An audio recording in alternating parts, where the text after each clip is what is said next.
हाँ जी, सत श्री अकाल जी। मैं मनजोत सिंह, मैं सरकारी सीनियर सैकंडरी स्कूल पवरी ਜ਼ਿਲ੍ਹਾ ਪਟਿਆਲਾ ਵਿਖੇ ਬਤੌਰ ਵੋਕੇਸ਼ਨਲ ਟ੍ਰੇਨਰ ਹਾਂ। ਉੱਥੇ ਮੈਂ ਨਿੱਜੀ ਸੁਰੱਖਿਆ ਦਾ ਵਿਸ਼ਾ ਪੜ੍ਹਾਉਂਦਾ ਹਾਂ, ਜੋ ਕਿ NSQF ਦੇ ਕਈ ਟ੍ਰੇਡਾਂ ਦੇ ਵਿੱਚੋਂ ਇੱਕ ਟ੍ਰੇਡ ਹੈ।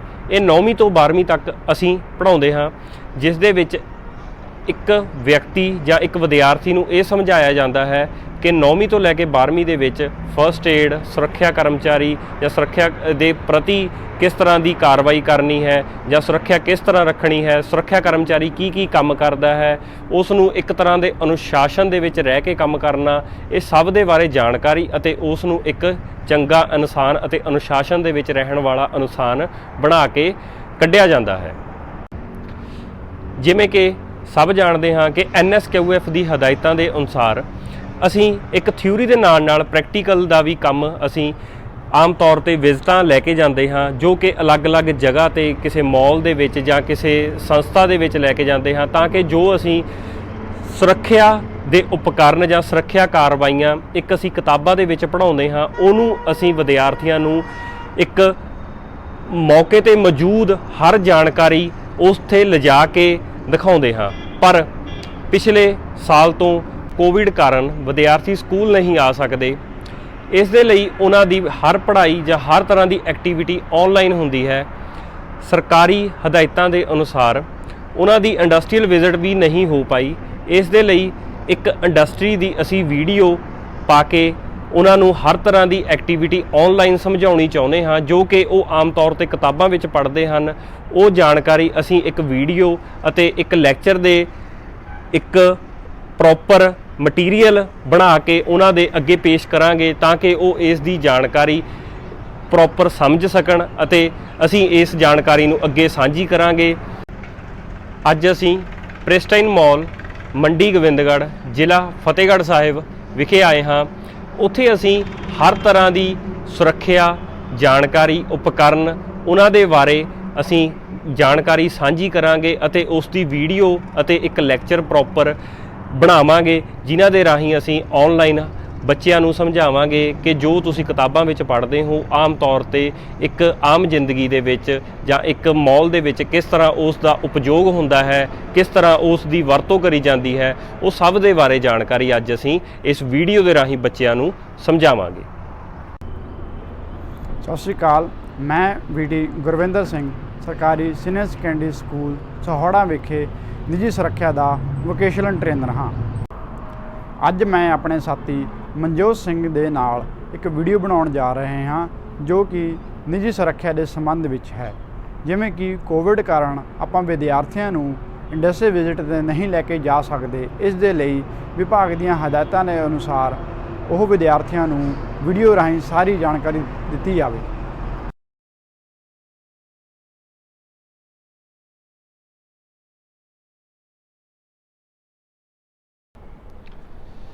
ਆਓ ਹੁਣ ਗੱਲ ਕਰੀਏ DFMD ਦੇ ਬਾਰੇ, ਡੋਰ ਫਰੇਮ ਮੈਟਲ ਡਿਟੈਕਟਰ। ਇਹ ਹਮੇਸ਼ਾ ਪ੍ਰਵੇਸ਼ ਦੁਆਰ ਦੇ ਉੱਪਰ ਹੀ ਲੱਗਿਆ ਹੁੰਦਾ ਹੈ। ਇਹਦੇ ਵਿੱਚ ਦੀ ਹਮੇਸ਼ਾ ਵਿਜ਼ਟਰ ਜਾਂ ਇਹਦੇ ਵਿੱਚ ਦੀ ਹਮੇਸ਼ਾ ਜੋ ਮਾਲ ਦੇ ਅੰਦਰ ਜਾਣਾ ਹੈ, ਉਹ ਇਸ ਦੇ ਨੀਚੇ ਦੀ ਲੰਘਦੇ ਹਨ ਜਾਂ ਇਸ ਦੇ ਅੰਦਰ ਦੀ ਲੰਘਦੇ ਹਨ। ਇਹਦਾ ਮੁੱਖ ਕੰਮ ਇਹੀ ਹੁੰਦਾ ਹੈ ਕਿ ਕਿਸੇ ਤਰ੍ਹਾਂ ਦਾ ਕੋਈ ਵਿਜ਼ਟਰ ਜਾਂ ਕਿਸੇ ਤਰ੍ਹਾਂ ਦਾ ਕੋਈ ਗਾਹਕ ਜਾਂ ਕਿਸੇ ਕਿਸਮ ਦੀ ਕੋਈ ਗੈਰ ਕਾਨੂੰਨੀ ਚੀਜ਼ ਜਾਂ ਕਿਸੇ ਕਿਸਮ ਦੀ ਕੋਈ ਧਾਤ ਆਪਣੇ ਨਾਲ ਨਾ ਲੈ ਜਾਵੇ, ਜਿਸ ਨਾਲ ਉਹ ਕਿਸੇ ਕਿਸਮ ਦੇ ਦੁਰਘਟਨਾ ਜਾਂ ਕਿਸੇ ਕਿਸਮ ਦਾ ਕੋਈ ਹਾਦਸਾ ਪੈਦਾ ਨਾ ਕਰ ਸਕੇ। ਇਹ ਉਪਕਰਨ ਬਿਜਲੀ ਨਾਲ ਚੱਲਦਾ ਹੈ। ਇਹ ਉਪਕਰਨ ਦਾ, ਜਿਵੇਂ ਕਿ ਮੈਂ ਪਹਿਲਾਂ ਦੱਸਿਆ, ਸਿਰਫ ਇੱਕ ਹੀ ਮੰਤਵ ਜਾਂ ਇੱਕ ਹੀ ਕੰਮ ਹੁੰਦਾ ਹੈ ਕਿ ਕਿਸੇ ਵੀ ਧਾਤ ਜਾਂ ਕਿਸੇ ਵੀ ਹਥਿਆਰ ਨੂੰ ਅੰਦਰ ਲਿਜਾਣ ਤੋਂ ਰੋਕਦਾ ਹੈ। ਇਹ ਉਪਕਰਨ ਨੂੰ ਹਮੇਸ਼ਾ ਇੱਕ ਸੁਰੱਖਿਆ ਕਰਮਚਾਰੀ ਜੋ ਕਿ ਗੇਟ 'ਤੇ ਤਾਇਨਾਤ ਹੁੰਦਾ ਹੈ, ਸਿਰਫ ਉਹੀ ਇਸ ਨੂੰ ਵਾਰ-ਵਾਰ ਅਤੇ ਹਰ ਵਿਜ਼ਟਰ ਦੇ ਆਉਣ ਦੇ ਸਮੇਂ ਚੈੱਕ ਕਰਦਾ ਹੈ। ਜਦੋਂ ਕਿਸੇ ਕਿਸਮ ਦੀ ਕੋਈ ਬੀਪ ਵੱਜਦੀ ਹੈ ਜਾਂ ਕੋਈ ਅਲਾਰਮ ਜਾਂ ਕਿਸੇ ਕਿਸਮ ਦਾ ਕੋਈ ਸਾਈਨ ਇਹ DFMD ਦਿੰਦਾ ਹੈ, ਤਾਂ ਉਸ ਵਿਜ਼ਟਰ ਜਾਂ ਉਸ ਵਿਅਕਤੀ ਦੀ ਤਲਾਸ਼ੀ ਕਰੀ ਜਾਂਦੀ ਹੈ। ਇਹ ਇੱਕ ਰੂਲ ਹੈ ਜੋ ਕਿ ਕਾਨੂੰਨੀ ਤੌਰ 'ਤੇ ਹਰ ਸੰਸਥਾ ਜਾਂ ਹਰ ਇਮਾਰਤ ਦੇ ਵਿੱਚ ਬਣਾਇਆ ਗਿਆ ਹੈ ਜਾਂ ਇਸ ਨੂੰ ਹਰ ਕੋਈ ਅਪਣਾਉਂਦਾ ਹੈ ਕਿ ਸੁਰੱਖਿਆ ਕਰਮਚਾਰੀ ਹਮੇਸ਼ਾ ਜੋ ਗੇਟ ਦੇ ਜਾਂ ਪ੍ਰਵੇਸ਼ ਦੁਆਰ ਦੇ ਉੱਪਰ ਖੜੇ ਹੁੰਦੇ ਹਨ ਉਹ ਦੋ ਹੁੰਦੇ ਹਨ, ਇੱਕ ਪੁਰਸ਼ ਇੱਕ ਔਰਤ।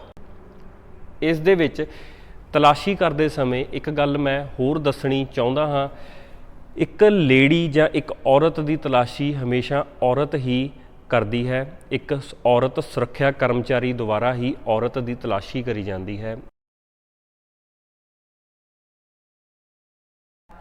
ਆਓ ਹੁਣ ਆਪਾਂ ਗੱਲ ਕਰਦੇ ਹਾਂ ਫਾਇਰ ਕੰਟਰੋਲ ਸਿਸਟਮ ਬਾਰੇ। ਜਿਵੇਂ ਕਿ ਜਦੋਂ ਵੀ ਕਿਸੇ ਇਮਾਰਤ ਨੂੰ ਬਣਾਇਆ ਜਾਂਦਾ ਹੈ ਤਾਂ ਉਸ ਦੇ ਵਿੱਚ ਅੱਗ ਨੂੰ ਕੰਟਰੋਲ ਕਰਨ ਦੀਆਂ ਸੁਵਿਧਾਵਾਂ ਦਾ ਵੀ ਬਹੁਤ ਚੰਗੀ ਤਰ੍ਹਾਂ ਧਿਆਨ ਰੱਖਿਆ ਜਾਂਦਾ ਹੈ ਅਤੇ ਉਸ ਨੂੰ ਬਹੁਤ ਸਟੀਕ ਤਰੀਕੇ ਦੇ ਨਾਲ ਲਾਇਆ ਜਾਂਦਾ ਹੈ ਤਾਂ ਜੋ ਅੱਗ ਨੂੰ ਸੌਖੇ ਤਰੀਕੇ ਦੇ ਨਾਲ ਰੋਕਿਆ ਜਾ ਸਕੇ। ਜਿਵੇਂ ਕਿ ਅੱਜ ਕੱਲ੍ਹ ਇਮਾਰਤਾਂ ਬਹੁਤ ਮੰਜ਼ਲੀ ਹੁੰਦੀਆਂ ਹਨ ਅਤੇ ਇਹਨਾਂ ਵਿੱਚ ਉੱਪਰ ਥੱਲੇ ਜਾਣ ਦੇ ਲਈ ਲਿਫਟ ਦੀ ਵਰਤੋਂ ਕੀਤੀ ਜਾਂਦੀ ਹੈ, ਪਰ ਅੱਗ ਲੱਗਣ ਦੇ ਕਾਰਨ ਬਿਜਲੀ ਦੀ ਸਪਲਾਈ ਕੱਟੀ ਜਾਂਦੀ ਹੈ ਅਤੇ ਲਿਫਟਾਂ ਬੰਦ ਹੋ ਜਾਂਦੀਆਂ ਨੇ। ਇਸ ਦੇ ਲਈ ਉੱਥੇ ਆਏ ਹੋਏ ਵਿਜ਼ਟਰਾਂ ਨੂੰ ਬਾਹਰ ਨਿਕਲਣ ਦੇ ਲਈ ਦਿੱਕਤ ਨਾ ਆਵੇ ਤਾਂ ਕਰਕੇ ਇਮਾਰਤ ਦੇ ਵਿੱਚ ਆਪਤਾਕਾਲੀਨ ਪੌੜੀਆਂ ਜਾਂ ਰਸਤੇ ਬਣਾਏ ਹੁੰਦੇ ਹਨ ਜੋ ਕਿ ਉੱਥੇ ਆਏ ਵਿਜ਼ਟਰਾਂ ਨੂੰ ਸਿੱਧਾ ਬਿਲਡਿੰਗ ਤੋਂ ਬਾਹਰ ਲੈ ਕੇ ਜਾਂਦੇ ਹਨ। ਜਿਵੇਂ ਕਿ ਆਪਾਂ ਨੇ ਪਹਿਲਾਂ ਗੱਲ ਕੀਤੀ ਸੀ, ਅੱਗ ਲੱਗਣ ਸਮੇਂ ਜਾਂ ਅੱਗ ਲੱਗਣ ਦੌਰਾਨ ਆਪਾਂ ਨੂੰ ਲਿਫਟ ਦੀ ਵਰਤੋਂ ਨਹੀਂ ਕਰਨੀ ਚਾਹੀਦੀ। ਇਸ ਦੇ ਲਈ ਲਿਫਟ ਦੇ ਅੱਗੇ ਵੀ ਇੱਕ ਇੰਸਟਰਕਸ਼ਨ ਦਿੱਤੀ ਹੁੰਦੀ ਹੈ ਜਿਸ ਦੇ ਵਿੱਚ ਲਿਖਿਆ ਹੁੰਦਾ ਹੈ, in case of fire do not use lift and use the stair. ਜਿਸ ਦੇ ਵਿੱਚ ਵਿਜ਼ਟਰਾਂ ਨੂੰ ਬਹੁਤ ਚੰਗੀ ਤਰ੍ਹਾਂ ਜਾਣਕਾਰੀ ਮਿਲ ਜਾਂਦੀ ਹੈ ਕਿ ਉਹ ਅੱਗ ਲੱਗਣ ਸਮੇਂ ਲਿਫਟ ਦੀ ਵਰਤੋਂ ਨਾ ਕਰਨ ਅਤੇ ਐਮਰਜੈਂਸੀ ਪੌੜੀਆਂ ਦੀ ਵਰਤੋਂ ਕਰਨ।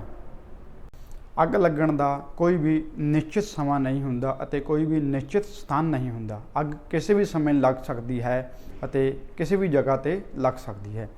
ਇਸ ਦੇ ਲਈ ਅੱਗ ਨੂੰ ਕਾਬੂ ਪਾਉਣ ਦੇ ਲਈ ਬਹੁਤ ਸਾਰੇ ਪ੍ਰਬੰਧ ਕੀਤੇ ਜਾਂਦੇ ਹਨ।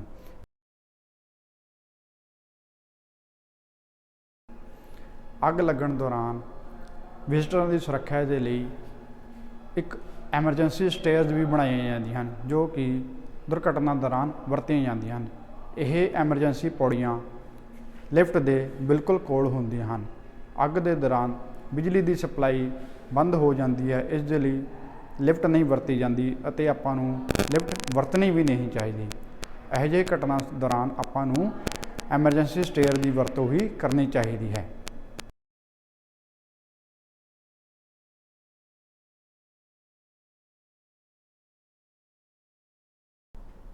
ਆਓ ਹੁਣ ਆਪਾਂ ਦੇਖਦੇ ਹਾਂ ਫਾਇਰ ਹਾਈਡਰੈਂਟ ਕੀ ਹੁੰਦਾ ਹੈ।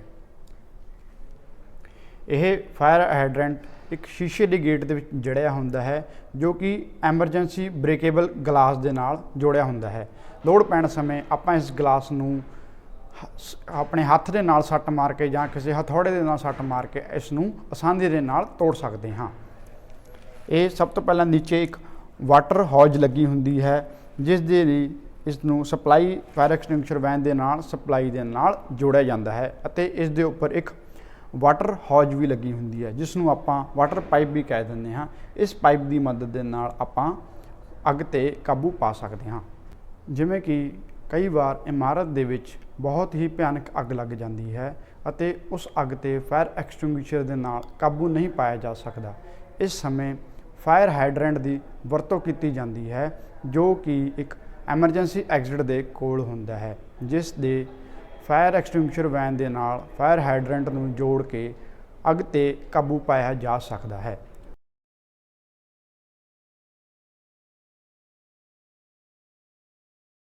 ਇਮਾਰਤਾਂ ਦੇ ਵਿੱਚ ਅੱਗ ਬੁਝਾਊ ਯੰਤਰਾਂ ਦੇ ਵਿੱਚ ਇੱਕ ਸਭ ਤੋਂ ਕਾਰਗਰ ਯੰਤਰ ਸਾਬਤ ਹੁੰਦਾ ਹੈ ਜੋ ਕਿ ਹੈ ਸਮੋਕ ਡਿਟੈਕਟਰ।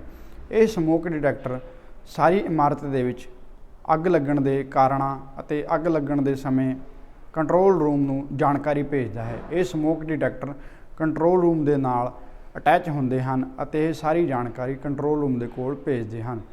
ਜਦੋਂ ਵੀ ਕਿਸੇ ਸਮੇਂ ਦੀ ਅੱਗ ਲੱਗਦੀ ਹੈ ਤਾਂ ਇਹ ਸਮੋਕ ਡਿਟੈਕਟਰ ਕੰਟਰੋਲ ਰੂਮ ਨੂੰ ਜਾਣਕਾਰੀ ਭੇਜ ਕੇ ਫਾਇਰ ਅਲਾਰਮ ਨੂੰ ਔਨ ਕਰ ਦਿੰਦੇ ਹਨ।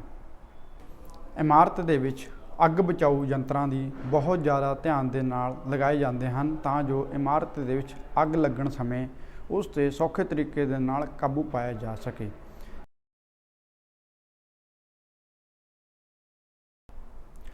ਸਮੋਕ ਡਿਟੈਕਟਰ ਦੇ ਨਾਲ ਵਾਟਰ ਸਪ੍ਰਿੰਕਲਰ ਵੀ ਜੁੜੇ ਹੁੰਦੇ ਹਨ, ਜੋ ਕਿ ਅੱਗ ਬੁਝਾਉਣ ਦੇ ਲਈ ਬਹੁਤ ਮਦਦਗਾਰ ਸਾਬਤ ਹੁੰਦੇ ਹਨ। ਜਿਵੇਂ ਕਿ ਅੱਗ ਲੱਗਣ ਸਮੇਂ ਸਮੋਕ ਡਿਟੈਕਟਰ ਕੋਲੇ ਜਾਣਕਾਰੀ ਜਾਂਦੀ ਹੈ ਅਤੇ ਉਹ ਵਾਟਰ ਸਪ੍ਰਿੰਕਲਰਾਂ ਨੂੰ ਔਨ ਕਰਦੇ ਹਨ, ਜੋ ਕਿ ਉੱਥੇ ਪਾਣੀ ਦੀਆਂ ਬੁਛਾੜਾਂ ਕਰਦੇ ਹਨ, ਜਿਸ ਦੇ ਨਾਲ ਕੁਝ ਹੱਦ ਤੱਕ ਅੱਗ 'ਤੇ ਕਾਬੂ ਪਾਇਆ ਜਾ ਸਕਦਾ ਹੈ।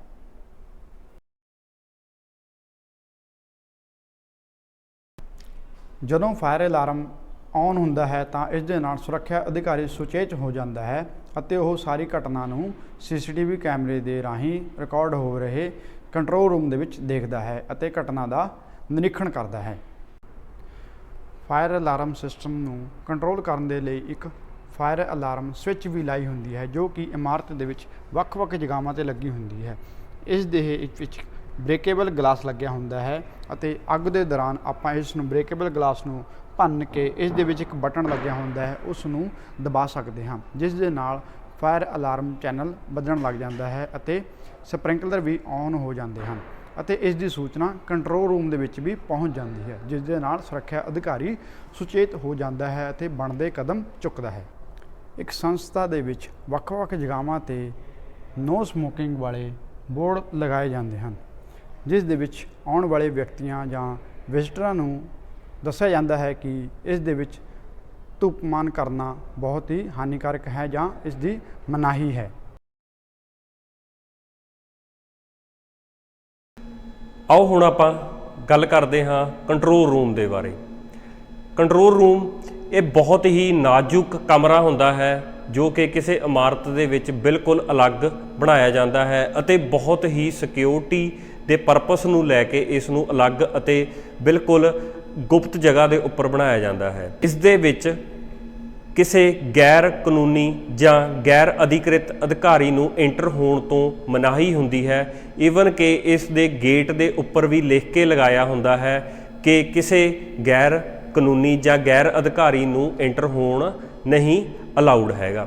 ਇਸ ਤੋਂ ਬਿਨਾਂ ਆਪਾਂ ਗੱਲ ਕਰਦੇ ਹਾਂ ਕਿ ਇਸ ਦੇ ਕੰਟਰੋਲ ਰੂਮ ਤੱਕ ਪਹੁੰਚ ਜਲਦੀ ਕਰਨ ਦੇ ਲਈ ਇਸ ਦੇ ਲਈ ਅਲੱਗ ਤੋਂ ਲਿਫਟ ਵੀ ਹੁੰਦੀ ਹੈ, ਜੋ ਕਿ ਸਿਰਫ ਸਟਾਫ ਵੱਲੋਂ ਹੀ ਵਰਤੀ ਜਾਂਦੀ ਹੈ, ਤਾਂ ਕਿ ਉਹ ਕਿਸੇ ਜਗ੍ਹਾ ਤੋਂ ਇੱਕ ਤੋਂ ਦੂਜੀ ਜਗ੍ਹਾ ਤੱਕ ਪਹੁੰਚਣ ਦੇ ਲਈ ਇਸ ਲਿਫਟ ਦੀ ਜਲਦੀ ਤੋਂ ਜਲਦੀ ਵਰਤੋਂ ਕਰ ਸਕਣ ਅਤੇ ਕਿਸੇ ਤਰ੍ਹਾਂ ਦੇ ਆਫਤ ਨੂੰ ਜਾਂ ਕਿਸੇ ਤਰ੍ਹਾਂ ਦੇ ਕੋਈ ਵੀ ਘਟਨਾ ਨੂੰ ਰੋਕ ਸਕਣ ਅਤੇ ਉਸ ਨੂੰ ਜਲਦ ਤੋਂ ਜਲਦ ਕਾਬੂ ਪਾ ਸਕਣ। ਇਸ ਲਈ ਸਰਵਿਸ ਲਿਫਟ ਨੂੰ ਹਮੇਸ਼ਾ ਕੰਟਰੋਲ ਰੂਮ ਦੇ ਅੰਦਰ ਜਾਂ ਉਸ ਦੇ ਬਹੁਤ ਕਰੀਬ ਲਗਾਇਆ ਜਾਂਦਾ ਹੈ, ਤਾਂ ਕਿ ਉਸ ਦੀ ਪਹੁੰਚ ਘਟਨਾ ਵਾਲੀ ਜਗ੍ਹਾ ਤੇ ਅਤੇ ਕੰਟਰੋਲ ਰੂਮ ਤੇ ਜਲਦੀ ਹੋ ਸਕੇ, ਤਾਂ ਕਿ ਕਰਮਚਾਰੀ ਦਾ ਟਾਈਮ ਆਮ ਤੌਰ ਤੇ ਆਉਣ ਜਾਣ ਜਾਂ ਭੱਜ ਨੱਠ ਦੇ ਵਿੱਚ ਨਾ ਹੋਵੇ, ਉਹ ਜਲਦ ਤੋਂ ਜਲਦ ਘਟਨਾ ਵਾਲੀ ਜਗ੍ਹਾ ਤੇ ਪਹੁੰਚ ਕੇ ਉਸ ਦੇ ਉੱਪਰ ਕਾਬੂ ਪਾ ਸਕੇ।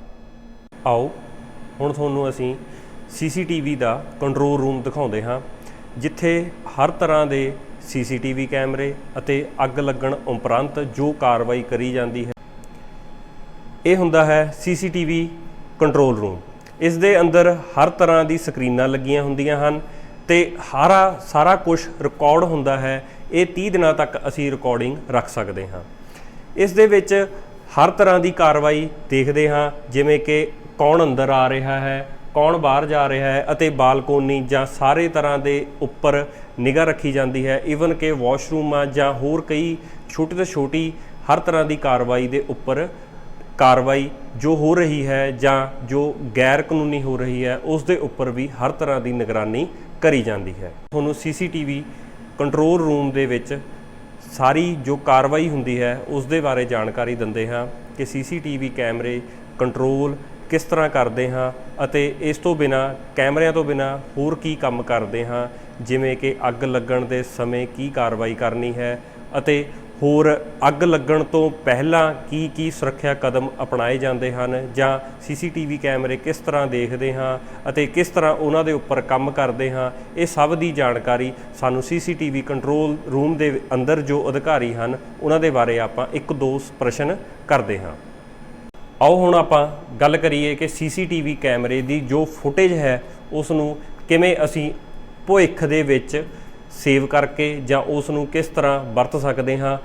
ਹੁਣ ਆਪਾਂ ਗੱਲ ਕਰਦੇ ਹਾਂ ਕਿ CCTV ਕੈਮਰੇ ਦੇ ਵਿੱਚ ਕਿੱਦਾਂ ਫੁਟੇਜ ਨੂੰ ਰਿਕਾਰਡ ਕੀਤਾ ਜਾਂਦਾ ਹੈ ਅਤੇ ਕਿਵੇਂ ਆਪਾਂ ਫੁਟੇਜ ਨੂੰ ਵੱਡਾ ਕਰਕੇ ਦੇਖ ਸਕਦੇ ਹਾਂ। ਜਿਵੇਂ ਕਿ ਆਪਾਂ ਦੇਖ ਰਹੇ ਹਾਂ ਕੰਟਰੋਲ ਰੂਮ ਦੇ ਵਿੱਚ 2 ਵੱਡੀਆਂ ਸਕਰੀਨਾਂ ਲੱਗੀਆਂ ਹੋਈਆਂ ਹਨ, ਜਿਨ੍ਹਾਂ ਦੇ ਵਿੱਚ 23 ਕੈਮਰਿਆਂ ਦੀ ਫੁਟੇਜ ਚੱਲ ਰਹੀ ਹੈ। ਅਲੱਗ-ਅਲੱਗ ਕੋਨਿਆਂ ਵਿੱਚ ਲੱਗੇ ਹੋਏ 23 ਕੈਮਰਿਆਂ ਦੀ ਸਾਰਿਆਂ ਦੀ ਰਿਕਾਰਡਿੰਗ ਇੱਥੇ ਦੋਨੇ ਸਕਰੀਨਾਂ ਦੇ ਉੱਪਰ ਚੱਲ ਰਹੀ ਹੈ।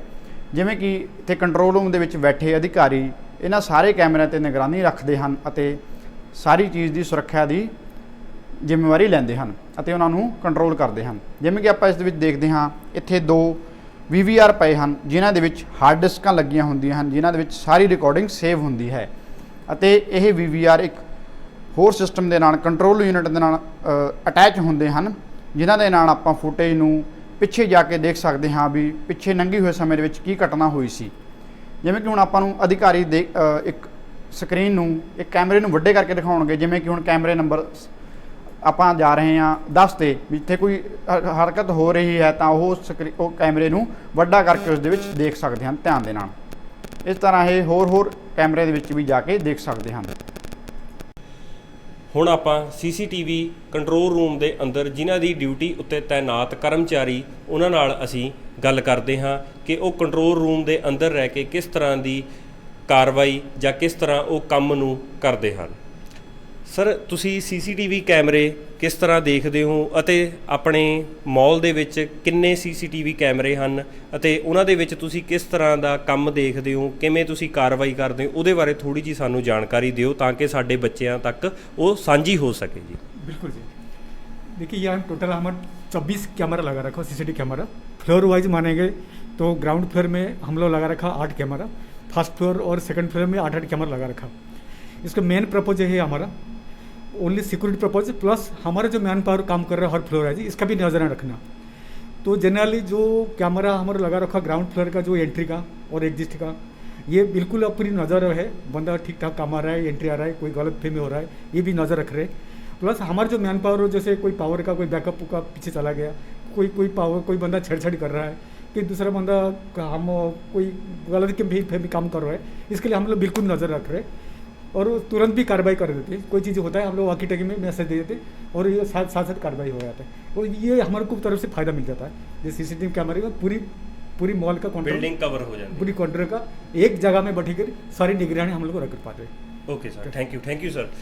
ਜਿਵੇਂ ਕਿ ਹੁਣ ਸਾਨੂੰ ਇਹ ਕਰਮਚਾਰੀ ਦੁਆਰਾ ਜਾਣਕਾਰੀ ਮਿਲੀ ਹੈ ਕਿ ਇਹ ਇੱਕ ਦੂਜੀ ਜਗ੍ਹਾ ਤੱਕ ਜਾਣਕਾਰੀ ਹਮੇਸ਼ਾ ਵਾਕੀ ਟਾਕੀ ਰਾਹੀਂ ਦਿੰਦੇ ਹਨ, ਜਾਂ ਇਹ ਜੋ ਜਾਣਕਾਰੀ ਕਿਸੇ ਤਰ੍ਹਾਂ ਦੀ ਕੋਈ ਗਲਤ ਹਰਕਤ ਹੁੰਦੀ ਹੈ ਜਾਂ ਕੋਈ ਛੇੜਛਾੜ ਕਰਦਾ ਹੈ ਜਾਂ ਕੋਈ ਗਲਤ ਗੈਰ ਕਾਨੂੰਨੀ ਢੰਗ ਨਾਲ ਇੰਟਰ ਹੋਣਾ ਚਾਹੁੰਦਾ ਹੈ ਜਾਂ ਕਿਸੇ ਕਿਸਮ ਦੀ ਕੋਈ ਗਲਤ ਹਰਕਤ ਹੋਣ ਤੋਂ ਪਹਿਲਾਂ ਜਾਂ ਹੋਣ ਤੋਂ ਬਾਅਦ ਹਰ ਤਰ੍ਹਾਂ ਦੀ ਕਾਰਵਾਈ ਇਹ ਇੱਥੇ ਬੈਠ ਕੇ ਹੀ ਦੇ ਸਕਦੇ ਹਨ ਅਤੇ ਅੱਗੇ ਸਿਕਿਉਰਿਟੀ ਵਾਲੇ ਬੰਦਿਆਂ ਨੂੰ ਜੋ ਗੇਟ ਤੇ ਤੈਨਾਤ ਜਾਂ ਆਮ ਤੌਰ ਤੇ ਜਿਹੜੇ ਗਸ਼ਤ ਕਰਦੇ ਹਨ ਉਹਨਾਂ ਨੂੰ ਸਾਰੀ ਜਾਣਕਾਰੀ ਦਿੰਦੇ ਹਨ ਤਾਂ ਕਿ ਉਹ ਆਉਂਦੀ ਕਾਰਵਾਈ ਦੇ ਉੱਪਰ ਹਰ ਤਰ੍ਹਾਂ ਦਾ ਐਕਸ਼ਨ ਲੈਣ ਅਤੇ ਉਸ ਤੋਂ ਬਾਅਦ ਉਸ ਨੂੰ ਠੀਕ ਅਤੇ ਕਾਨੂੰਨੀ ਢੰਗ ਨਾਲ ਸਹੀ ਕਰ ਸਕਣ। ਹੁਣ ਆਪਾਂ ਗੱਲ ਕਰਦੇ ਹਾਂ ਕੰਟਰੋਲ ਰੂਮ ਦੇ ਵਿੱਚ ਇੱਕ ਹੋਰ ਵੀ ਕੰਮ ਕੀਤਾ ਜਾਂਦਾ ਹੈ, ਜਿਵੇਂ ਕਿ electricity control panel. Electricity control board ਉਹ ਹੁੰਦਾ ਹੈ ਜਿਸ ਦੇ ਵਿੱਚ ਮਾਲ ਦੀ ਜਾਂ ਕਿਸੇ ਇਮਾਰਤ ਦੀ ਹਰ ਤਰ੍ਹਾਂ ਦੀ ਬਿਜਲੀ ਜੋ ਕਿ ਕਿਸੇ ਕਮਰੇ ਤੱਕ ਜਾਂ ਕਿਸੇ ਬੰਦਰਗਾਹ ਤੱਕ ਪਹੁੰਚਾਉਣ ਦੇ ਲਈ ਇੱਕ ਇਸ ਕਮਰੇ ਤੋਂ ਹੀ ਅੱਗੇ ਉਹ ਬਿਜਲੀ ਜਾਂਦੀ ਹੈ। ਜਿਵੇਂ ਕਿ ਸਾਨੂੰ ਪਤਾ ਹੈ ਕਿ ਜਿੱਥੇ ਬਿਜਲੀ ਦੇ ਉਪਕਰਨ ਪਾਏ ਜਾਂਦੇ ਹਨ ਉੱਥੇ ਸ਼ਾਰਟ ਸਰਕਟ ਔਰ ਅੱਗ ਲੱਗਣ ਦੇ ਕਾਰਨ ਬਹੁਤ ਜ਼ਿਆਦਾ ਹੁੰਦੇ ਹਨ। ਇਸ ਦੇ ਲਈ ਇੱਥੇ ਸਮੋਕ ਡਿਟੈਕਟਰ ਅਤੇ ਫਾਇਰ ਐਕਸਟੈਂਸ਼ਨ ਹਰ ਤਰ੍ਹਾਂ ਦੇ ਲਗਾਏ ਜਾਂਦੇ ਹਨ ਅਤੇ ਵੱਡੀ ਮਾਤਰਾ ਵਿੱਚ ਲਗਾਏ ਜਾਂਦੇ ਹਨ ਤਾਂ ਕਿ ਕਿਸੇ ਕਿਸਮ ਦੀ ਅੱਗ ਜਾਂ ਸ਼ਾਰਟ ਸਰਕਟ ਹੋਣ ਸਮੇਂ ਇਹਨਾਂ ਦੀ ਵਰਤੋਂ ਕਰੀ ਜਾਵੇ ਅਤੇ ਅੱਗ ਦੇ ਉੱਪਰ ਜਲਦ ਤੋਂ ਜਲਦ ਕਾਬੂ ਪਾਇਆ ਜਾਵੇ ਤਾਂ ਕਿ ਇਸ ਨੂੰ ਅੱਗ ਨੂੰ ਵਧਣ ਨਾ ਦਿੱਤਾ ਜਾਵੇ ਅਤੇ ਜ਼ਿਆਦਾ ਨੁਕਸਾਨ ਅਤੇ ਜਾਨ ਮਾਲ ਦੇ ਨੁਕਸਾਨ ਹੋਣ ਤੋਂ ਬਚਾਇਆ ਜਾ ਸਕੇ। ਹੁਣ ਆਪਾਂ ਗੱਲ ਕਰਦੇ ਹਾਂ ਕਿ ਪ੍ਰਵੇਸ਼ ਦੁਆਰ ਜਾਂ ਮੁੱਖ ਦੁਆਰ ਦੇ ਉੱਪਰ ਇੱਕ HHMD ਜਾਂ DFMD ਜਾਂ ਉਸ ਤੋਂ ਬਿਨਾਂ ਕਿਸੇ ਕਿਸਮ ਦੀ ਕੋਈ ਸੁਰੱਖਿਆ ਜਾਂ ਤਲਾਸ਼ੀ ਤੋਂ ਬਾਅਦ ਇੱਕ ਐਂਟਰੀ ਦਾ ਸਿਸਟਮ ਵੀ ਹੁੰਦਾ ਹੈ ਜੋ ਕਿ ਵਿਜ਼ਟਰਾਂ ਦੀ ਸਾਰੀ ਜਾਣਕਾਰੀ ਇਸ ਦੇ ਉੱਪਰ ਲਿਖੀ ਜਾਂਦੀ ਹੈ। ਇਸ ਦੇ ਉੱਪਰ ਹਰ ਜਾਣਕਾਰੀ, ਉਸ ਦਾ ਪਤਾ, ਨਾਮ, ਉਸ ਦੀ ਮੋਬਾਈਲ ਨੰਬਰ, ਉਸ ਦੇ ਆਉਣ ਦਾ ਕਾਰਨ ਉਸ ਦੇ ਜਾਣ ਦਾ ਸਮਾਂ, ਹਰ ਤਰ੍ਹਾਂ ਦੀ ਜਾਣਕਾਰੀ ਇੱਕ ਸੁਰੱਖਿਆ ਕਰਮਚਾਰੀ ਵੱਲੋਂ ਲਿਖੀ ਜਾਂਦੀ ਹੈ, ਜੋ ਕਿ ਆਉਂਦੇ ਸਮੇਂ ਜਾਂ ਭਵਿੱਖ ਦੇ ਸਮੇਂ ਦੇ ਵਿੱਚ ਰਿਕਾਰਡ ਕਰਨ ਦੇ ਮੰਤਵ ਦੇ ਲਈ ਇਸ ਨੂੰ ਵਰਤਿਆ ਜਾਂਦਾ ਹੈ।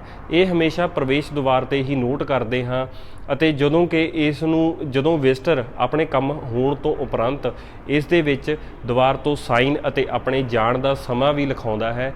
ਇਸ ਦੇ ਲਈ ਇੱਕ ਮੇਜ਼, ਇੱਕ ਕੁਰਸੀ, ਪੈਨ, ਰਜਿਸਟਰ ਅਤੇ ਹੋਰ ਵੀ ਉਪਕਰਨ ਜਿਹੜੇ ਕਿ ਕਿਸੇ ਕਿਸਮ ਦੀ ਸੁਰੱਖਿਆ ਦੇ ਮੰਤਵ ਨੂੰ ਲੈ ਕੇ ਇੱਕ ਸੁਰੱਖਿਆ ਕਰਮਚਾਰੀ ਦੁਆਰਾ ਵਰਤੇ ਜਾਂਦੇ ਹਨ।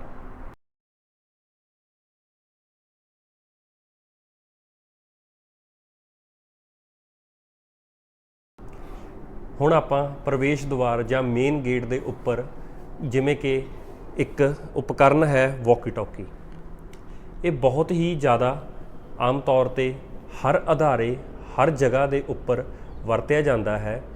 ਇਹ ਵੋਕੀ ਟੋਕੀ ਦੇ ਵਿੱਚ ਚੈਨਲ ਅਲੱਗ-ਅਲੱਗ ਹੁੰਦੇ ਹਨ, ਕਿਸੇ ਦੇ ਵਿੱਚ 16, 32, 23 ਜਾਂ 24, ਹਰੇਕ ਵੋਕੀ ਟੋਕੀ ਦੇ ਵਿੱਚ ਅਲੱਗ-ਅਲੱਗ ਚੈਨਲ ਹੁੰਦੇ ਹਨ। ਹਰੇਕ ਦੀ ਸੰਖਿਆ ਵੀ ਅਲੱਗ-ਅਲੱਗ ਹੁੰਦੀ ਹੈ, ਜਿਵੇਂ ਕਿ ਪ੍ਰਵੇਸ਼ ਦੁਆਰ 'ਤੇ, ਪਾਰਕਿੰਗ ਦੁਆਰ 'ਤੇ ਜਾਂ ਬੈਕ ਗੇਟ 'ਤੇ ਜਾਂ ਮੇਨ ਗੇਟ 'ਤੇ ਹਰੇਕ ਵੋਕੀ ਟੋਕੀ ਜਾਂ ਹਰੇਕ ਸੁਰੱਖਿਆ ਕਰਮਚਾਰੀ ਕੋਲ ਅਲੱਗ-ਅਲੱਗ ਵੋਕੀ ਟੋਕੀ ਹੁੰਦੇ ਹਨ।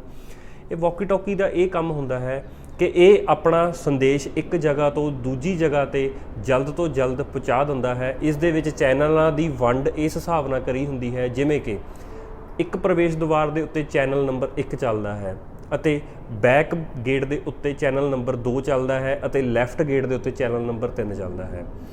ਹੁਣ ਅਸੀਂ ਸੁਨੇਹਾ ਲੈਫਟ ਗੇਟ ਦੇ ਉੱਤੇ ਦੇਣਾ ਹੈ ਤਾਂ ਅਸੀਂ ਇਸ ਦਾ ਚੈਨਲ ਨੰਬਰ 3 ਕਰ ਦਾਂਗੇ, ਅਸੀਂ ਸੁਨੇਹਾ ਆਪਣੇ ਲੈਫਟ ਗੇਟ 'ਤੇ ਦੇ ਸਕਦੇ ਹਾਂ। ਇਹ ਇੱਕ ਮੇਨ ਗੇਟ ਦੇ ਉੱਪਰ ਬੈਠਾ ਜਾਂ ਸੁਰੱਖਿਆ ਕਰਮਚਾਰੀ ਦਾ ਹੈੱਡ ਜਾਂ ਕਿਸੇ ਨੇ ਵੀ ਸੁਨੇਹਾ ਇੱਕ ਜਗ੍ਹਾ ਤੋਂ ਦੂਜੀ ਜਗ੍ਹਾ 'ਤੇ ਪਹੁੰਚਾਉਣਾ ਹੈ ਤਾਂ ਉਸ ਦਾ ਚੈਨਲ ਯੂਜ਼ ਕਰਨ ਤੋਂ ਬਾਅਦ ਵੋਕੀ ਟੋਕੀ ਰਾਹੀਂ ਇੱਕ ਸੁਨੇਹਾ ਸੈਕਿੰਡ ਦੇ ਵਿੱਚ ਅਸੀਂ ਪਹੁੰਚਾ ਸਕਦੇ ਹਾਂ। ਇਹ ਸੁਨੇਹਾ ਸਿਰਫ ਕੰਮ ਦੇ ਅਧੀਨ ਨਹੀਂ ਹੁੰਦਾ ਹੈ, ਕਿਸੇ ਐਮਰਜੈਂਸੀ ਸਮੇਂ ਜਾਂ ਕਿਸੇ ਅੱਗ ਲੱਗਣ ਸਮੇਂ ਜਾਂ ਕਿਸੇ ਗੈਰ ਕਾਨੂੰਨੀ ਢੰਗ ਦੇ ਸਮੇਂ ਇਸ ਨੂੰ ਜਲਦ ਤੋਂ ਜਲਦ ਸੁਨੇਹਾ ਪਹੁੰਚਾਇਆ ਜਾਂਦਾ ਹੈ ਅਤੇ ਅਸੀਂ ਮਦਦ ਲਈ ਕਿਸੇ ਹੋਰ ਉਪਕਰਨ ਜਾਂ ਕਿਸੇ ਹੋਰ ਅਧਿਕਾਰੀ ਨੂੰ ਜਲਦ ਤੋਂ ਜਲਦ ਆਪਣੇ ਪ੍ਰਵੇਸ਼ ਦੁਆਰ ਜਾਂ ਕਿਸੇ ਹੋਰ ਦੁਆਰ ਦੇ ਉੱਤੇ ਸਾਨੂੰ ਇਸ ਦੀ ਜ਼ਰੂਰਤ ਹੈ ਤਾਂ ਅਸੀਂ ਜਲਦ ਤੋਂ ਜਲਦ ਸੁਨੇਹਾ ਲਗਾ ਕੇ ਵੋਕੀ ਟੋਕੀ ਦੀ ਮਦਦ ਨਾਲ ਪ੍ਰਾਪਤ ਕਰ ਸਕਦੇ ਹਾਂ।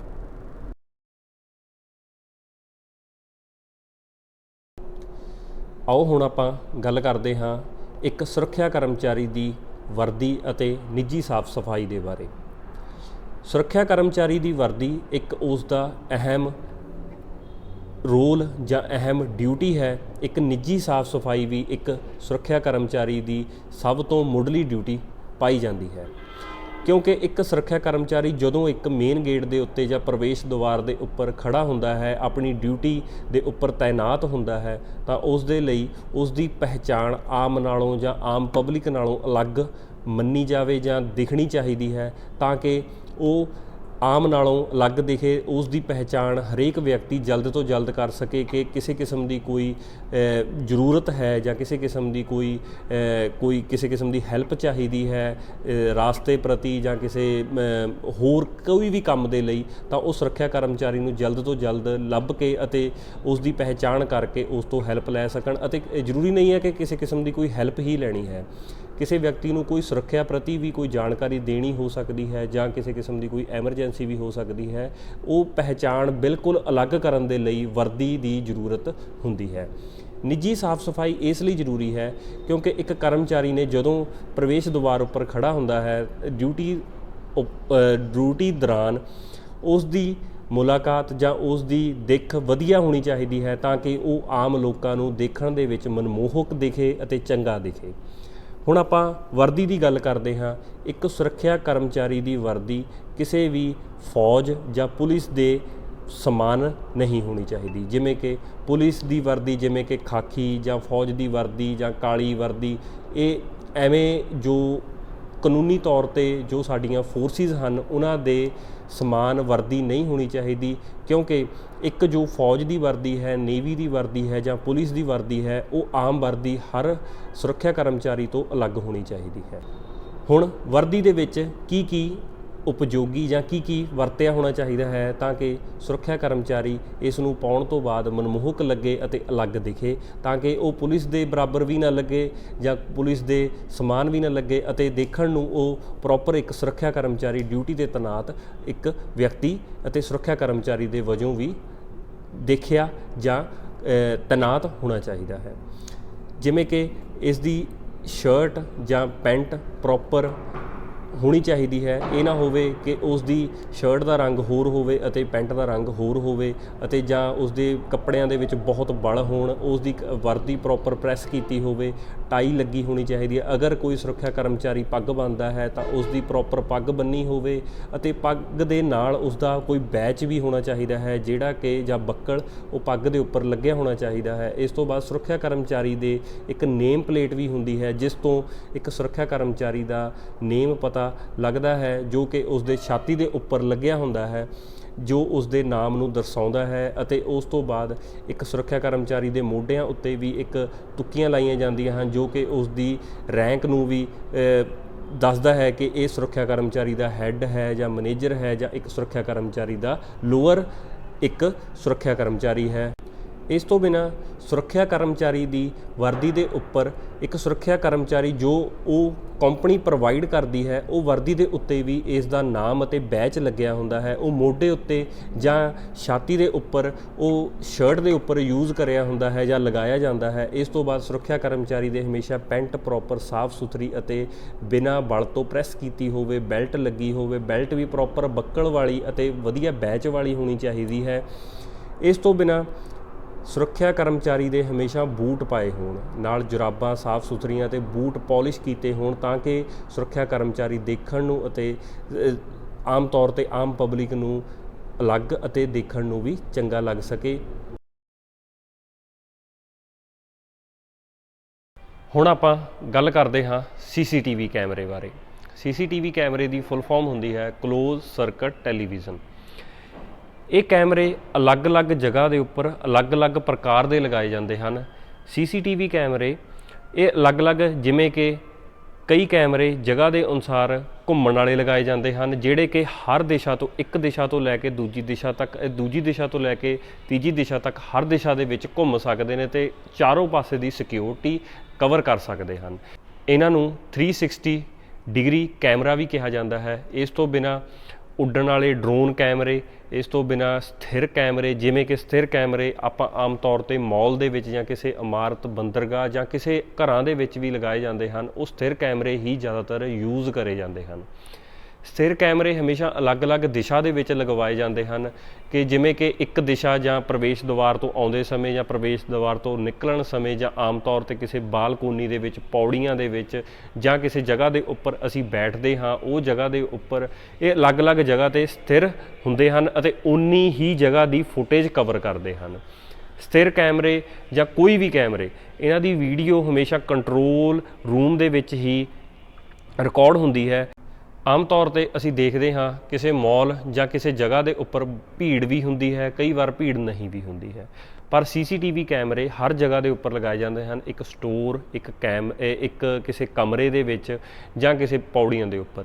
ਜਦੋਂ ਭੀੜ ਹੁੰਦੀ ਹੈ, ਕਿਸੇ ਕਿਸਮ ਦੀ ਕੋਈ ਚੋਰੀ ਜਾਂ ਜੇਬ ਕਤਰੇ, ਉਹ ਸਭ ਨੂੰ ਦੇਖਣ ਦੇ ਲਈ, ਪਹਿਚਾਣ ਕਰਨ ਦੇ ਲਈ, ਜਾਂ ਭੀੜ ਦੇ ਵਿੱਚ ਕਿਸੇ ਕਿਸਮ ਦੀ ਕੋਈ ਸਮਾਨ ਦੀ ਚੋਰੀ ਜਾਂ ਕਿਸੇ ਕਿਸਮ ਦੀ ਕੋਈ ਹੋਰ ਜਾਣਕਾਰੀ ਲੈਣ ਦੇ ਲਈ ਇਸ ਦੀ ਆਪਾਂ ਵਰਤੋਂ ਕਰ ਸਕਦੇ ਹਾਂ। ਇਸ ਤੋਂ ਬਿਨਾਂ ਜਿਵੇਂ ਕਿ ਮੈਂ ਗੱਲ ਕਰਦਾ ਹਾਂ ਸਟੋਰ ਦੇ ਵਿੱਚ CCTV ਕੈਮਰੇ ਲਗਾਉਣੇ, ਜਾਂ ਦੁਕਾਨਾਂ ਦੇ ਵਿੱਚ CCTV ਕੈਮਰੇ ਲਗਾਉਣੇ, ਜਾਂ ਬਾਲਕੋਨੀ 'ਚ CCTV ਕੈਮਰੇ ਲਗਾਉਣੇ, ਉਹਨਾਂ ਦਾ ਮੁੱਖ ਮੰਤਵ ਸਿਰਫ ਇੱਕ ਹੀ ਹੁੰਦਾ ਹੈ ਕਿ ਸਟੋਰ ਦੇ ਵਿੱਚ ਕਿਸੇ ਕਿਸਮ ਦੀ ਚੋਰੀ ਨੂੰ ਰੋਕਣਾ ਜਾਂ ਕਿਸੇ ਕਿਸਮ ਦੀ ਜਾਣਕਾਰੀ ਪ੍ਰਾਪਤ ਕਰਨੀ ਕਿ ਕੌਣ ਕਿੰਨੀ ਕੁਆਂਟਿਟੀ ਲੈ ਕੇ ਗਿਆ ਹੈ ਜਾਂ ਕੌਣ ਕਿੰਨੀਆਂ ਚੀਜ਼ਾਂ ਚੱਕ ਕੇ ਲੈ ਕੇ ਗਿਆ। ਉਹ ਸਾਰੀ ਜਾਣਕਾਰੀ ਸਟੋਰ ਦੇ ਵਿੱਚੋਂ ਪ੍ਰਾਪਤ ਕਰਨ ਦੇ ਲਈ ਇੱਕ ਬੰਦਾ ਕੰਟਰੋਲ ਰੂਮ ਦੇ ਵਿੱਚ ਜਾਂ ਉਸ ਦਾ ਮਾਲਕ ਆਪਣੀ ਜਾਣਕਾਰੀ CCTV ਕੈਮਰੇ ਤੋਂ ਪ੍ਰਾਪਤ ਕਰ ਸਕਦਾ ਹੈ। ਇਹਨਾਂ ਦੀ ਜੋ ਫੁਟੇਜ ਰਿਕਾਰਡਿੰਗ ਉਹ 30 ਦਿਨਾਂ ਤੱਕ ਅਸੀਂ ਕੰਟਰੋਲ ਰੂਮ ਦੇ ਅੰਦਰ ਰਿਕਾਰਡ ਕਰਕੇ ਰੱਖ ਸਕਦੇ ਹਾਂ। ਉਹ ਸਾਡੀ ਹਾਰਡ ਡਿਸਕ ਦੇ ਉੱਪਰ ਡਿਪੈਂਡ ਕਰਦਾ ਹੈ, 30 ਦਿਨ, 60 ਦਿਨ ਜਾਂ 90 ਦਿਨ। CCTV ਕੈਮਰੇ ਦੀ ਇੰਨੀ ਜ਼ਿਆਦਾ ਫਾਇਦੇ ਹਨ ਕਿ ਇਹਨਾਂ ਨੂੰ ਅਸੀਂ ਇੱਕ ਜਗ੍ਹਾ ਦੇ ਉੱਪਰ ਬੈਠ ਕੇ ਅਲੱਗ-ਅਲੱਗ ਦਿਸ਼ਾ, ਅਲੱਗ-ਅਲੱਗ ਜਗ੍ਹਾ ਦੀ ਅਸੀਂ ਸਾਰੀ ਜਾਣਕਾਰੀ ਲੈ ਸਕਦੇ ਹਾਂ।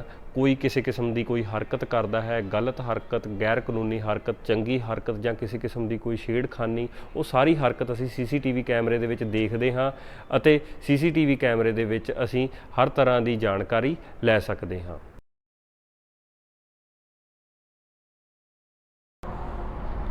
ਹੁਣ ਆਪਾਂ ਗੱਲ ਕਰਦੇ ਹਾਂ ਇੱਕ ਭੀੜ ਨੂੰ ਕਾਬੂ ਕਰਨਾ। ਆਮ ਤੌਰ ਤੇ ਅਸੀਂ ਦੇਖਦੇ ਹਾਂ ਕਿ ਮਾਲ ਦੇ ਵਿੱਚ ਜਾਂ ਕਿਸੇ ਜਗ੍ਹਾ ਦੇ ਉੱਪਰ ਜਿੱਥੇ ਆਮ ਤੌਰ ਤੇ ਲੋਕ ਬਹੁਤ ਜ਼ਿਆਦਾ ਆਉਂਦੇ ਜਾਂਦੇ ਰਹਿੰਦੇ ਹਨ, ਤਾਂ ਉਸ ਭੀੜ ਨੂੰ ਕਾਬੂ ਕਰਨ ਦੇ ਲਈ ਜਾਂ ਉਸ ਭੀੜ ਨੂੰ ਸੈਟਲ ਕਰਨ ਦੇ ਲਈ ਸੁਰੱਖਿਆ ਕਰਮਚਾਰੀ ਦੀ ਕੀ ਡਿਊਟੀਆਂ ਅਤੇ ਕੀ ਪ੍ਰਬੰਧ ਹੋਣੇ ਚਾਹੀਦੇ ਹਨ ਤਾਂ ਕਿ ਅਸੀਂ ਉਸ ਭੀੜ ਨੂੰ ਕਾਬੂ ਕਰ ਸਕੀਏ।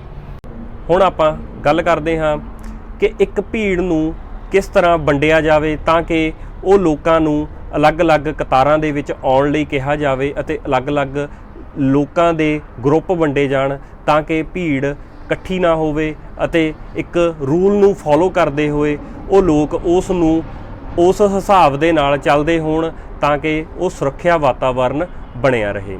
ਜਿਵੇਂ ਕਿ ਹੁਣ ਆਪਾਂ ਦੇਖ ਰਹੇ ਹਾਂ ਕਿ ਇੱਕ ਭੀੜ ਨੂੰ ਕਾਬੂ ਕਰਨ ਦੇ ਲਈ ਅਲੱਗ-ਅਲੱਗ ਡਿਵਾਈਡ ਜਾਂ ਪਾਰਟ ਵੰਡੇ ਹੋਏ ਹਨ, ਜਿਵੇਂ ਕਿ ਕੋਈ ਐਂਟਰੀ ਪੁਆਇੰਟ ਜਾਂ ਉਸ ਦਾ ਮਿਡਲ ਪੁਆਇੰਟ ਜਾਂ ਲਾਸਟ ਪੁਆਇੰਟ, ਉਸ ਤੋਂ ਐਗਜ਼ਿਟ ਪੁਆਇੰਟ ਬਣਦਾ ਹੈ, ਜਿਹਦੇ ਰਾਹੀਂ ਇੱਕ ਬੰਦੇ ਨੂੰ ਐਂਟਰ ਹੋਣ ਦੇ ਲਈ ਇੱਕ ਲਾਈਨ ਫੋਲੋ ਕਰਨੀ ਪੈਂਦੀ ਹੈ। ਉਸ ਤੋਂ ਬਾਅਦ ਜਦੋਂ ਉਸ ਦੀ ਇੱਕ ਟਰਮ ਜਾਂ ਇੱਕ ਲਾਈਨ ਪ੍ਰੋਪਰ ਪੂਰੀ ਹੁੰਦੀ ਹੈ, ਉਸ ਤੋਂ ਬਾਅਦ ਉਹ ਦੂਜੀ ਲਾਈਨ ਨੂੰ ਫੋਲੋ ਕਰਦਾ ਹੈ, ਉਸ ਤੋਂ ਬਾਅਦ ਤੀਜੀ ਲਾਈਨ ਨੂੰ ਫੋਲੋ ਕਰਦਾ, ਉਸ ਤੋਂ ਬਾਅਦ ਉਹ ਐਗਜ਼ਿਟ ਜਾਂ ਬਾਹਰ ਹੋ ਸਕਦਾ ਹੈ। ਇਸ ਨਾਲ ਕਰਮ ਬਰ ਕਰਮ ਜਾਂ ਰੂਲ ਦੇ ਹਿਸਾਬ ਦੇ ਨਾਲ ਹਰੇਕ ਵਿਅਕਤੀ ਆਪਣੇ ਟਾਈਮ ਨੂੰ ਬਚਾਉਂਦਾ ਹੋਇਆ ਕਤਾਰ ਦੇ ਵਿੱਚ ਆਉਂਦਾ ਹੈ ਅਤੇ ਇੱਕ ਸੁਰੱਖਿਆ ਕਰਮਚਾਰੀ ਨੂੰ ਵੀ ਸੌਖਾ ਹੋ ਜਾਂਦਾ ਹੈ। ਪਿੱਛੋਂ ਆਏ ਵਿਅਕਤੀ ਆਪਣੀ ਸਮੇਂ ਦੇ ਅਨੁਸਾਰ ਅਤੇ ਲਾਈਨ ਦੇ ਹਿਸਾਬ ਦੇ ਨਾਲ ਆਪਣਾ ਕੰਮ ਕਰਦੇ ਹਨ ਅਤੇ ਜੋ ਪਹਿਲਾਂ ਤੋਂ ਖੜੇ ਹੋਏ ਵਿਅਕਤੀ ਹਨ ਉਹ ਲਾਈਨ ਦੇ ਵਿੱਚ ਖੜ ਕੇ ਆਪਣਾ ਕੰਮ ਪਹਿਲਾਂ ਕਰਦੇ ਹਨ ਅਤੇ ਕਰਮ ਬਾਰ ਕਰਮ ਆਪਣੀ ਅੱਗੇ ਦੀ ਕਾਰਵਾਈ ਕਰਦੇ ਹਨ ਅਤੇ ਸੁਰੱਖਿਆ ਕਰਮਚਾਰੀ ਸ਼ਾਂਤੀ ਬਣਾਈ ਰੱਖਦਾ ਹੈ, ਜਿਸ ਦੇ ਨਾਲ ਕਾਨੂੰਨੀ ਅਤੇ ਸ਼ਾਂਤਮਈ ਵਾਤਾਵਰਨ ਰਹਿੰਦਾ ਹੈ, ਜਿਸ ਨਾਲ ਲੋਕਾਂ ਦੇ ਵਿੱਚ ਆਪਸੀ ਝਗੜੇ ਦੇ ਵੀ ਕਾਰਨ ਘਟਦੇ ਹਨ ਅਤੇ ਲਾਈਨਾਂ ਦੇ ਨਾਲ ਜਲਦੀ ਕੰਮ ਖਤਮ ਵੀ ਹੁੰਦਾ ਹੈ।